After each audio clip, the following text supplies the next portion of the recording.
नमस्कार, मी रिया रुपेश पवार महाळिंगेकर. आपण पाहत आहोत डहाणू मित्र न्यूज नेटवर्कच्या काही ठळक आणि महत्त्वाच्या घडामोडी.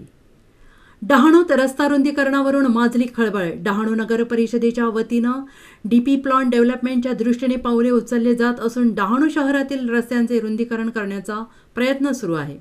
बुधवारी दुपारी नगर परिषद प्रशासन कर्मचारी डहाणू शहरातील चंद्रिका हॉटेलजवळ रस्ता रुंदीकरणासाठी बुलडोझर घेऊन तोडफोड करण्यास आले असता एकच खळबळ उडून नगर परिषद कर्मचारी आणि नागरिकांमध्ये उत्तर प्रत्युत्तराचा फड वाजल्याने मुख्याधिकाऱ्यांनी तात्काळ जागेवर येऊन तेथील वातावरण शांत केले. याबाबत काही दुकानदारांचं असं म्हणणं आहे की प्रथमतः सागर नाक्यापासून सुरुवात करावी. याआधी पारनाका भागात जे बांधकाम तोडलं गेलं त्याबाबत काय केलं अशी विचारणा दुकानदारांनी नगरपालिका कर्मचाऱ्यांकडे केली.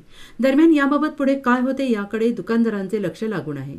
अशाच नवनवीन बातम्यांसाठी पाहत रहा डहाणू मित्र न्यूज नेटवर्क.